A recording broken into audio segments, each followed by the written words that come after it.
নমস্কার, আমি ডাক্তার নবেন্দু গড়াই। ইউটিউবের সমস্ত দর্শক বন্ধুকে আমার YouTube channel doctor Nabendu Garai বিএচএমএসে স্বাগত জানাই। আজকে আলোচনা করব অবসেসিভ কম্পালসিভ ডিসঅর্ডার সম্বন্ধে। আপনি কি অনেকক্ষণ সময় ধরে হ্যান্ড ওয়াশ করেন বা বারবার জল দিয়ে হাত পা ধুতে থাকেন? আপনি কি আপনার ঘর বাড়ি অনেক সময় ধরে মোছামুছি করেন বা পরিষ্কার বাসন আপনি বারবার জল দিয়ে ধুতে থাকেন?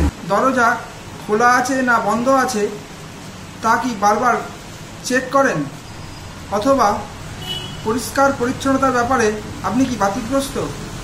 যদি এই প্রশ্নগুলির উত্তর হ্যাঁ হয়, তাহলে অবশ্যই আপনি একটি মনের অসুখে ভুগছেন, যার নাম হলো অবসেসিভ কম্পালসিভ ডিসঅর্ডার।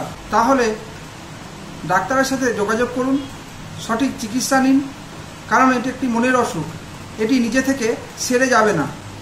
তাহলে আজকের এই ছোট্ট ভিডিওটি যদি আপনাদের ভালো লাগে, তাহলে অবশ্যই ভিডিওটি লাইক করুন, বন্ধুদের মধ্যে শেয়ার করুন। যদি কোনো প্রশ্ন থাকে অবশ্যই কমেন্ট করুন।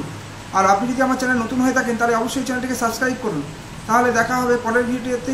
আজকে এ পর্যন্তই। নমস্কার।